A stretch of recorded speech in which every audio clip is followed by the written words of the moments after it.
چند روز پیش وکیلان پارلمان تاجیکستان لایحه تغییر ایلوه‌ها به دو کدکس ماموری و جنایتی را قبول کردند که در اساس آن جزا برای استفاده غیرقانونی برق و سرکشی از پرداخت آن سنگین می شود از 27 تا 90 هزار سومانی جریمه و یا از 3 تا 10 سال زندان.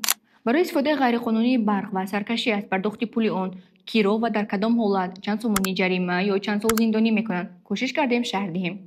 اینجا باید روشن کرد هر گونه دخالت به تجهیزات برقی برای نپرداختن پول برق از جمله خودسرانه و بیرون از حسابخانه برقی پیوست شدن به خط برق هم سرکشی از پرداخت پول برق حسابیده می شود و جنایت است.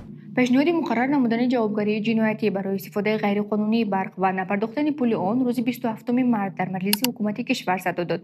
تقریبا پس از یک هفته روز 2 اپریل وکیلان مجلس نمایندگان لایحه تغییر ایلوه‌ها را به کدکس حقوق ویرانکنی‌های مأموری و جنایتی قبول کردند. اکنون برای حکم قانونی گرفتن لایحه تغییر ایلوه‌ها را باید مجلس ملی معقول داند و پرزیدنت به آن امضا گذارد.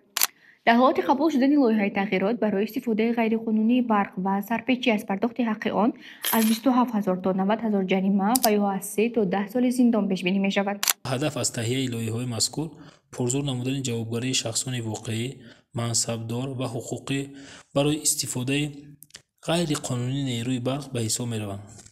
تحلیل‌ها نشان می‌دهند که از جانب بعضی از شخصان واقعی، منصبدار و حقوقی با مقصد نسپردن مبلغ استفاده نیروی برق نشان داده تجهیزات‌های حساب برقی را تغییر می‌دهند و به پیوست کنی به چنین تجهیزات برق را استفاده می‌برند. در نتیجه این حالت‌ها به منفعت اقتصادی کشور و کارخانه‌های ساحه انرژتیک ضرر جدی می‌رسانند. اکنون طبق تغییرات به ماده 382 کدکس حقوق ویرانکنی‌های مأموری اگر شخصان واقعی یعنی شما شهروندان عادی با شبکه‌ها و دستگاه‌های تامینات برق خودسرانه پیوست شده باشد در خانه یا کارگاه شما تجهیزات نظارتی یا حسابخانه برق و گرمی نباشد و یا نیروی برق و گرمی را به شرطنامه با تشکیلات‌های تامین کننده یعنی شبکه‌های تقسیمات برق و گرمی استفاده می‌برید پلمبه‌های مقرر شده اسباب‌های اندازه‌گیری را شکستید و یا نشان داده حسابخانه برق را با مقصد نسپردن مبلغ برق تغییر دادید از 20 تا 30 نشان دهنده برای حساب‌ها یعنی 1500 سومانی تا 2250 سومانی جریمه می‌شود. شخصان منصبدار بیشتر جریمه می‌شوند. آنها برای چنین کردار از 30 تا 50 نشان دهنده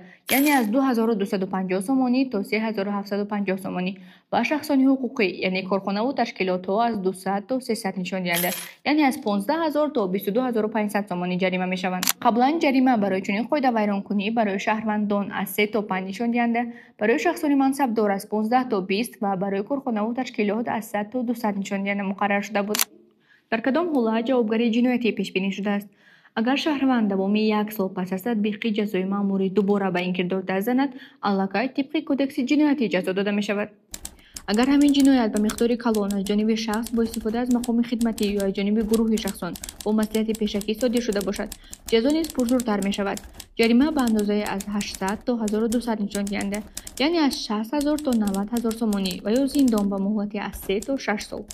برای صادر نمودن چنین کردار به مقدار مخصوصا کلان یا از جانب گروه متشکل یا تشکیلات جنایتی از 6 تا 10 سال زندان پیش بینی شده است. طبق لایحه این تغییرات به ماده 253 کدکس جنایتی وارد می‌گردد. از این رو حالت حسابخانه و تجهیزات برقتان را سنجید، مبلغ آن را پرداخت کنید و از هر گونه مجازات ایمن باشید.